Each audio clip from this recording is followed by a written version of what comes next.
आसान सा तरीका है। आपको सिंपल यहाँ पर कॉलम और रो के बीच में एक ये जो नोट दिखाई दे रहा है, इस पे क्लिक करना है और जैसे ही आप इस पे क्लिक करेंगे और आपको दिखाई देगी सबसे पहले रो की संख्या जो है 10,48,576। उसके बाद आपको कॉलम दिखाई देंगे जो है 16,384। अब इस पर जाया कैसे जाए, यानी सबसे लास्ट वाले कॉलम पे आप कैसे पहुंच सकते हैं और सबसे लास्ट वाली रो पे आप कैसे पहुंच सकते हैं। तो रो पे पहुंचने का तरीका मैं आपको बता देता हूं। आपको कंट्रोल के साथ में प्रेस करना है डाउन एरो का बटन। जैसे ही आप इस पे क्लिक करेंगे तो आप सबसे लास्ट वाली रो पे पहुंच जाएंगे और दोबारा से ऊपर पहुंचने के लिए आपको कंट्रोल के साथ आप एरो का बटन प्रेस करना है और आप सबसे ऊपर पहुंच जाएंगे। और सबसे लास्ट वाले कॉलम पर जाने के लिए आपको प्रेस करना है कंट्रोल के साथ में राइट एरो। तो आप देखेंगे यहाँ पर जो सबसे लास्ट वाला कॉलम है उसका नाम भी आप पता कर लीजिए, ये है XFD। और सबसे पहले कॉलम पर पहुंचने के लिए आपको वही कंट्रोल के साथ में लेफ्ट एरो को प्रेस करना है। तो इस तरीके से आप एक्सेल में चारों तरफ घूम सकते हैं। और अब हम बात करते हैं एक्सेल के कुछ बेहतरीन फॉर्मूलेज की। तो आप यहाँ पर देख रहे हैं नीचे 3 शीट्स दी गई हैं। आपने और भी शीट्स बनाई होंगी और अगर आपको कीबोर्ड की सहायता से अपनी शीट्स को स्विच करना है, यानी एक शीट से दूसरी शीट पर जाना है, अगर आप पहली शीट पर हैं और आपको लेफ्ट से राइट की तरफ जाना है तो आपको प्रेस करना होगा कंट्रोल के साथ में पेज डाउन बटन। तो आप देखेंगे आप लेफ्ट से राइट की ओर चलना शुरू कर देंगे। और अगर आप आखिरी शीट पर हैं और आपको पहली शीट पर जाना है तो कंट्रोल के साथ में पेज अप बटन को प्रेस कीजिए तो आप पहली शीट पर आ जाएंगे। इस तरीके से यहाँ पर किसी भी सेल पर आप क्लिक कर लेंगे तो आप देखेंगे कि सेल पर क्लिक करते ही एक कॉलम और एक रो सेलेक्ट होती है।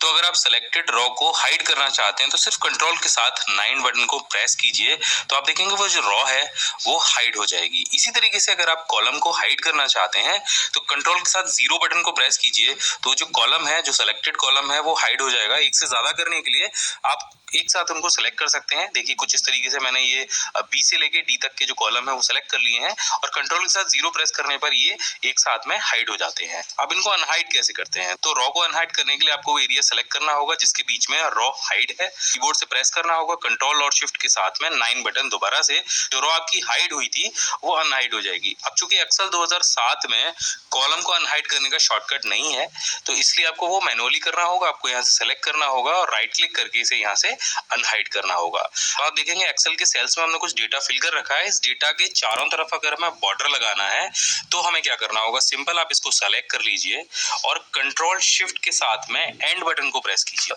तो यहाँ पर आप देखेंगे इस डेटा के चारों तरफ एक बॉर्डर लग जाएगा। अब इस बॉर्डर को आपको हटाना है तो आपको क्या करना होगा, आपको सिंपल इसे सेलेक्ट कर लीजिए और कंट्रोल शिफ्ट के साथ में अंडरस्कोर बटन को प्रेस कीजिए। तो आप देखेंगे ये जो बॉर्डर है वो हट जाएगा।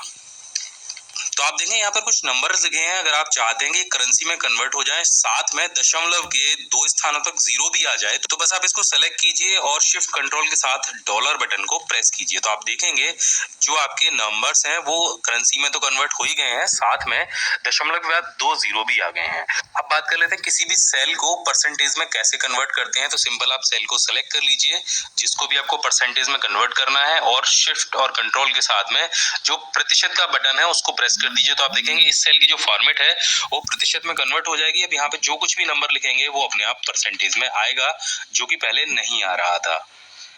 तो शॉर्टकट मैं आपको बताने वाला हूँ, इससे पहले मैं एक फैक्ट और आपको बताता हूँ। एक्सेल के किसी भी सेल में जो भी नंबर लिखा होता है, अगर उस सेल को आप डेट फॉर्मेट में कन्वर्ट करते हो तो वहां पर एक डेट आ जाती है और वो जो डेट होती है वो क्या इंडिकेट करती है मैं आपको समझाने वाला हूँ। हमारे कंप्यूटर का जो कैलेंडर होता है वो सन 1900 से स्टार्ट होता है। एक्सेल का भी इसी तरीके से होता है। तो अगर आप किसी सेल में 1 टाइप करके उसको डेट फॉर्मेट में कन्वर्ट करेंगे तो वो जो डेट आएगी वो आएगी 1 जनवरी सन 1900। मैं आपको करके दिखा देता हूं। हमने कंट्रोल शिफ्ट के साथ में प्रेस करना है सिर्फ हैश बटन को। तो आप यहाँ पर देखेंगे कि 1 जनवरी सन 1900 जो डेट है वो आ गई है। यानी ये जो नंबर है वो इंडिकेट करता है आपके दिनों को, जब से ये कैलेंडर स्टार्ट हुआ है। यानी यहाँ पर अगर हम 30 लिख देंगे कुछ इस तरीके से तो यहाँ पर ये 30 जनवरी सन 1900 हो जाएगी। इस तरह से अगर किसी सेल में आज की डेट नंबर्स में लिखनी होगी तो मुझे वो नंबर्स काउंट करने होंगे 1 जनवरी 1900 से। तो यहाँ पर वो जो नंबर्स थे वो मैंने काउंट कर लिए हैं और वो नंबर आज के दिन के हिसाब से बैठते हैं 43,467 दिन। और अगर इस नंबर को हम डे में कन्वर्ट करते हैं कंट्रोल शिफ्ट और हैश से तो ये बन जाती है आज की तारीख। तो आप समझ गए होंगे ये जो नंबर्स हैं ये सभी एक डेट है जो कि 1900 से स्टार्ट होते हैं और जब आप इनको डेट फॉर्मेट में कन्वर्ट करेंगे तो वही डेट आ जाएगी जो डे काउंट किए गए होंगे। अब एक्सेल के किसी सेल में आपको करंट टाइम अगर एंटर कराना है तो आप क्या करेंगे, सिर्फ कंट्रोल और शिफ्ट के साथ में कॉलन बटन को प्रेस करेंगे और करंट टाइम आपके सिस्टम का एक्सेल के सेल में आ जाएगा। इसी तरह से आपको एक्सेल के किसी सेल में अगर करंट डेट एंटर करनी है तो आपको प्रेस करना होगा कंट्रोल के साथ में सेमीकोलन बटन, और आप देखेंगे यहाँ पर जो करंट डेट है वो डिस्प्ले होने लग जाएगी।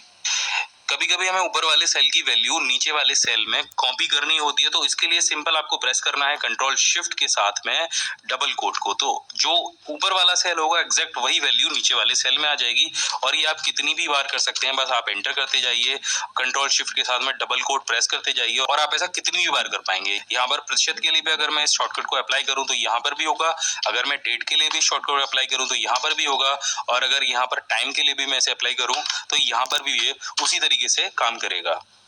इसी तरह से अगर आपको कोई फॉर्मूला ऊपर वाले सेल से कॉपी करना है नीचे वाले सेल में, जैसे इन सभी में मैंने फॉर्मूला लगा रखा है सम करने का, और यही फॉर्मूला मुझे सेम इस सेल में चाहिए, तो कंट्रोल के साथ में सिर्फ सिंगल कोट बटन को प्रेस करना है और वो जो फॉर्मूला आपको ऊपर वाले सेल में होगा वो जो का त्यों नीचे कॉपी होके आ जाएगा। बस इसे एंटर कर दीजिए और आप अपना काम कर पाएंगे। अब ये जो आखिरी फॉर्मूला है ये आपके बहुत काम का हो सकता है। कभी कभी एक्सेल की शीट में लगे हुए सारे फॉर्मूलेज हमें देखने होते हैं, चेक करने के लिए भी कि हमने किन किन सेल्स में फॉर्मूला लगाया है, किन किन सेल्स में नहीं लगाया है। तो सिंपल आपको कंट्रोल के साथ में प्रेस करना है टिल्ड बटन को, जो कि आपके एस्केप बटन के बिल्कुल नीचे होता है। जैसे ही आप इसे प्रेस करेंगे तो आपके एक्सेल शीट में लगे हुए सारे फॉर्मूले आपको डिस्प्ले होने लग जाएंगे और आप चेक कर सकते हैं आपने किस शीट में कौन सा फॉर्मूला अप्लाई किया है और कैसे लिखा है।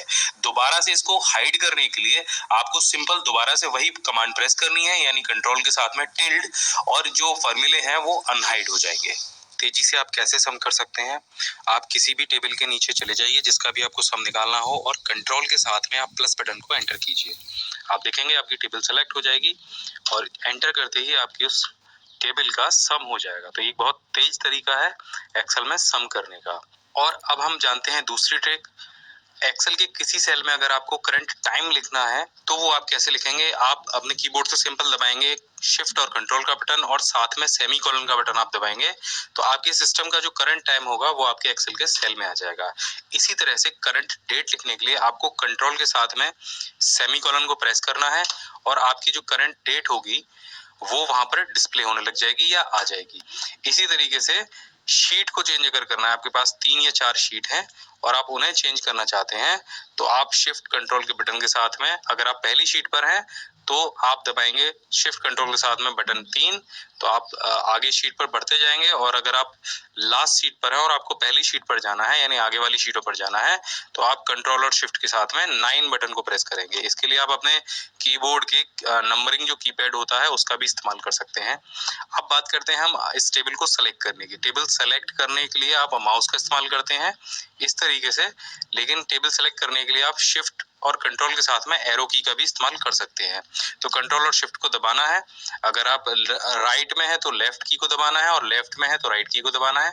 तो देखिए कंट्रोल और शिफ्ट के साथ में हम एरो की को इस्तेमाल करते हैं, तो हमने लेफ्ट की को प्रेस किया और इसके बाद में सिंपल आपको अप की को प्रेस करना है। तो देखिए आपकी जो टेबल है वो कितने आसानी से कितने आराम से एक साथ में सेलेक्ट हो जाती है।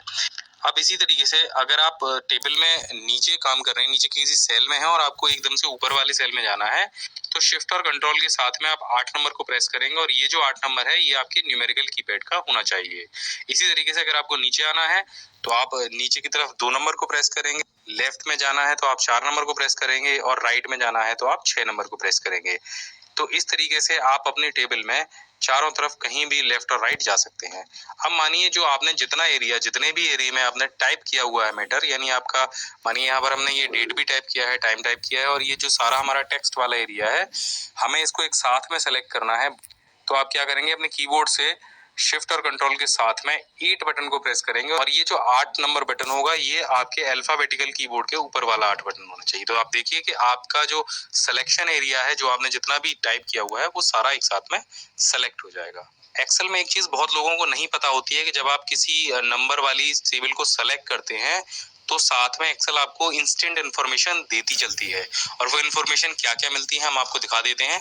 तो जैसे ही हम इस टेबल को सेलेक्ट करेंगे तो आप देखेंगे नीचे साथ में आपको स्टेटस बार में, जो एक्सेल का स्टेटस बार है, वहां पर आपको सभी सेल्स का सम वो दिखाएगा, उनका एवरेज यहाँ पर दिखाएगा और काउंट भी वो यहाँ पर आपको दिखाएगा। अगर आप चाहते हैं एक्सेल आपको और भी ज्यादा इन्फॉर्मेशन शो करे तो बस आपको राइट क्लिक करना है और आप यहाँ पे देखेंगे न्यूमेरिकल काउंट दिया गया है, मैक्सिमम और मिनिमम भी दिया गया है। तो आप इनको एक टिक लगा दीजिए तो आप देखेंगे ये सारी चीजें भी आपको यहाँ पर दिखाई देने लगेंगी। अब न्यूमेरिकल काउंट और काउंट में क्या अंतर है? अगर यहाँ पर नंबर के अलावा टेक्स्ट भी लिखा होता तो वो इसे न्यूमेरिकल काउंट में ले लेता। आप देखेंगे कि जब हम इसे सेलेक्ट कर रहे हैं तो न्यूमेरिकल काउंट 7 है और टोटल काउंट 8 है। गूगल पर टाइप कीजिए माय बिग गाइड, तो सबसे ऊपर